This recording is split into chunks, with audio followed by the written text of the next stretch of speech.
Alright.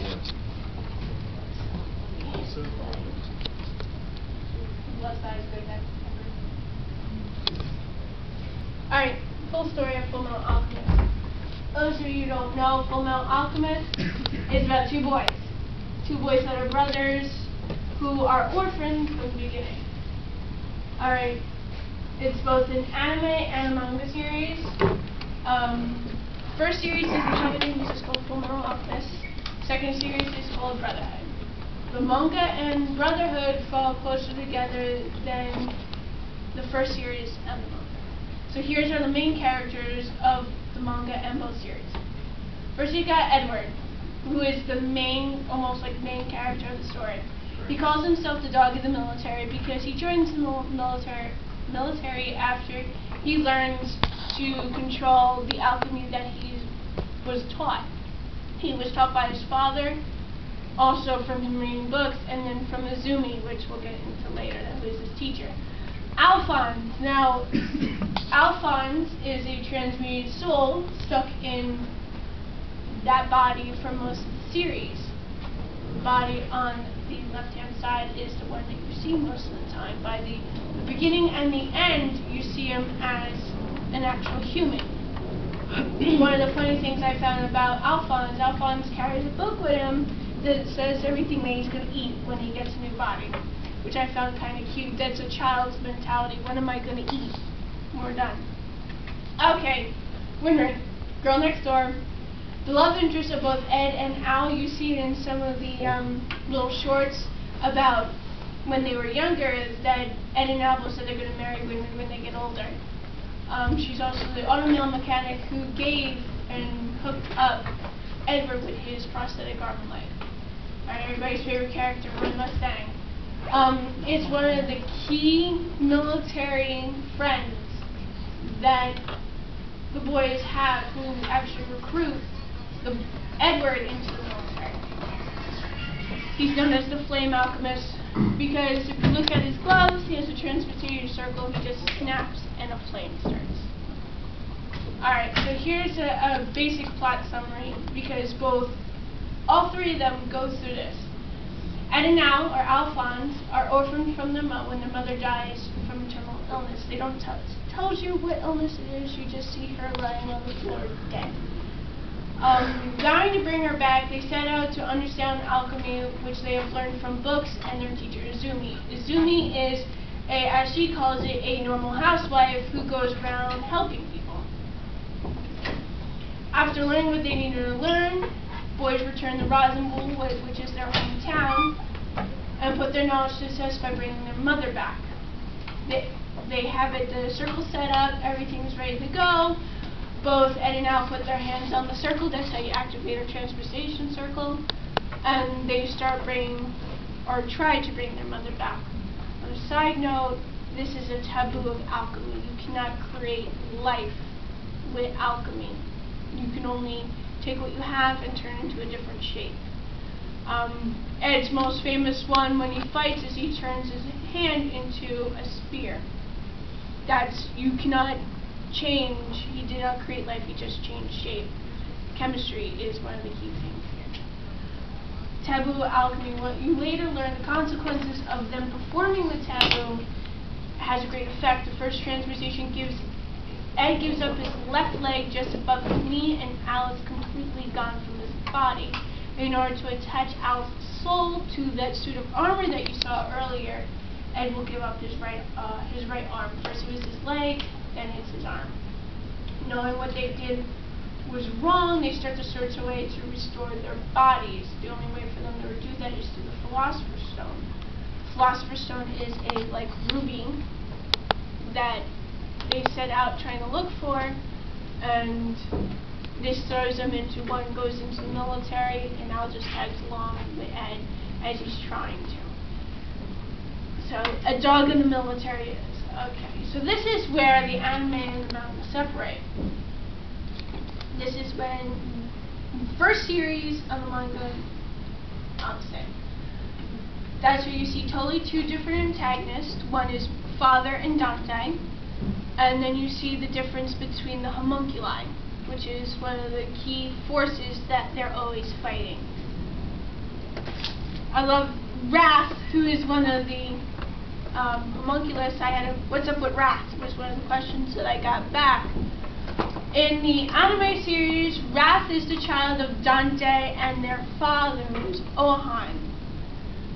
The reason why he hates the boys so much is because he lived with their father. He got to know their father. They were able to live. In the other one, Wrath is just angry at everybody because you get to live. You get to live and die. They live on forever. So that was one thing. So Brotherhood manga antagonist is father. Biggest plot is father is trying to use Central as a huge transmutation circle to take all the lives of the people in order to gain the power of God. In order to beat father, the boys and their father made a loophole with the new Philosopher's Stone that he's using, which allows all the souls to go back to their original bodies, which weakens father. Once that weakens father, they have everybody that ever was come to this huge battle scene, and they're just pounding on making use more and more of his powers. The final straw is when Alphonse sacrifices himself to give Ed his real arm back, thus causing father to go to the Gate of Truth and is trapped. The end of the manga and Brotherhood, when Ed goes back to the gate to get Al's body back, he gives up his alchemy powers in order to do that, so he cannot use alchemy whatsoever. And that's how Ed comes back. Al comes back with his whole body. First anime series is Dante versus the Elric brothers. Dante is the love interest of Ohenheim, because Ohenheim does not say how old he is, but he's several millennia years old. He jumps bodies, that's why he leaves. And it's this whole complex. That's why Ed hates his father so much. You left us, Mom died, we're orphans now because of you. So that's why they're out searching for the Philosopher's Stone. Dante uses the homunculus to pursue the brothers and to push the brothers in order to obtain the Philosopher's Stone in order for her to use it herself. She's jumping bodies, but she's not going to be living fairly long afterwards. The big fight at the end of this series is between Ed and Wrath, which when then Ed finds out that Wrath is his brother by Ohenheim and Dante, who is the homunculus brother, you see he transmutes his state, puts himself in his original form, which is the long flowing blonde hair, and looks exactly like Ed.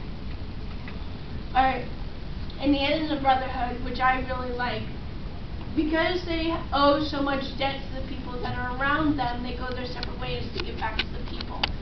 Ed stays in Risenbull for a little while longer and goes out far to the east, to the west, and helps the Ishbalans, and then Al goes to the west, to the east with May, and helps them because May helped him.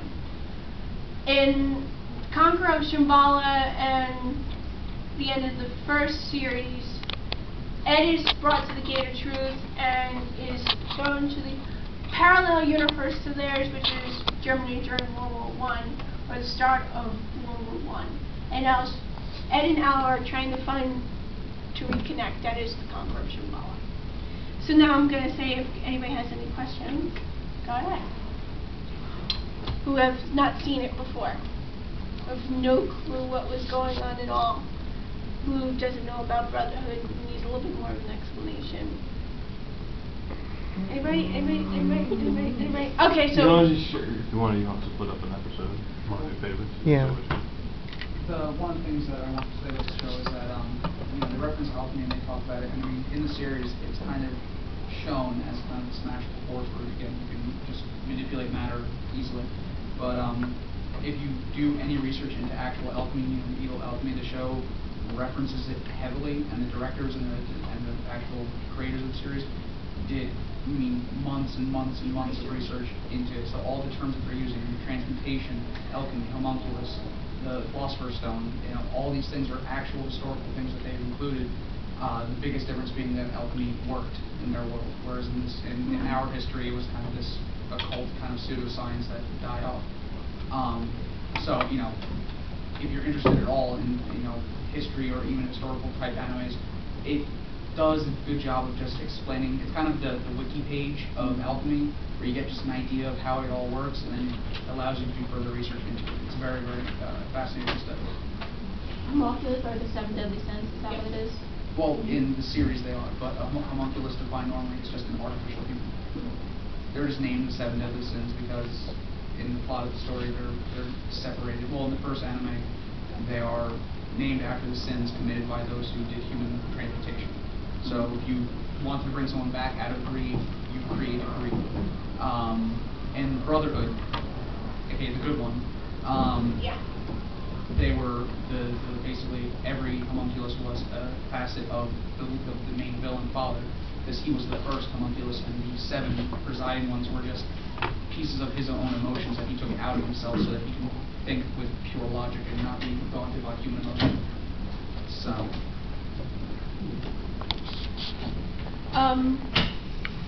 I mentioned Izumi earlier. If you don't know who Izumi is the teacher of the boys. When she comes to Risenbull to fix a flood, which she does without a transportation circle, which is said she can only do. I'm just a normal housewife. The boys beg her, plead her, and they ask her to teach them. When she throws him on an island with a knife, she goes to learn to survive. It's the same way she was brought up. She had to survive.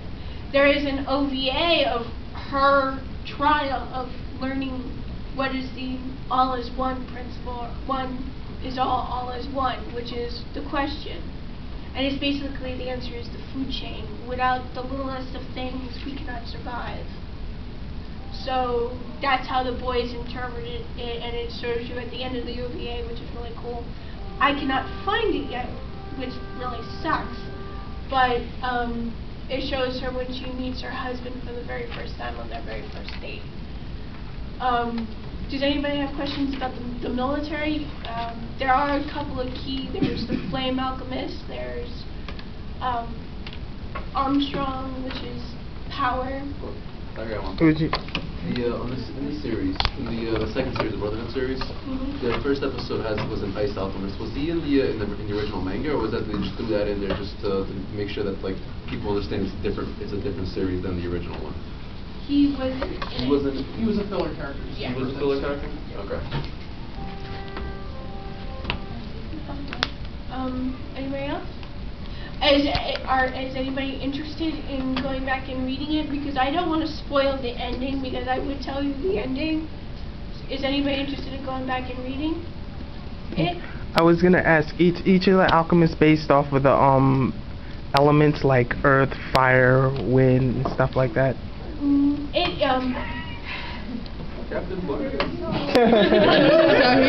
Yeah, of course. The only two that I've really more paid attention to is Edward and Roy. Can someone put me on, please? Which is the Flame and the Metal Alchemist.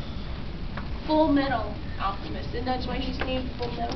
Not only because he can mutate anything that is part of metal, but because of his auto metal.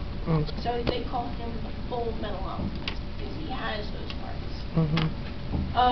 Back to Izumi. Izumi can transmutate without a transmutation circle because she also went to the Gate of Truth.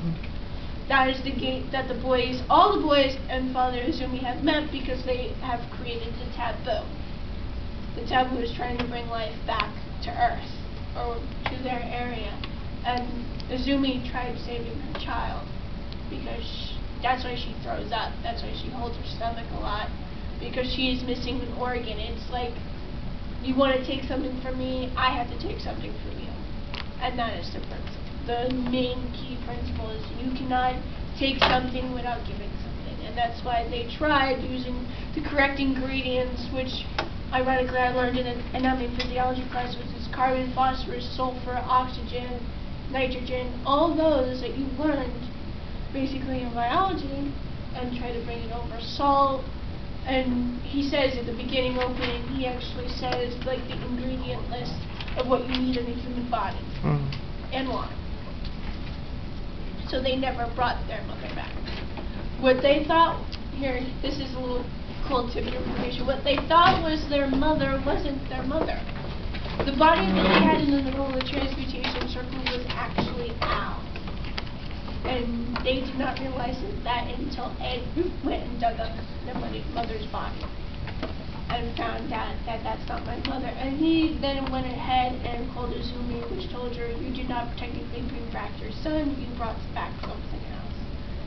So it's a major taboo. I'm still trying to figure out how they made that body switch, and Lester thought of let's use body part for body part.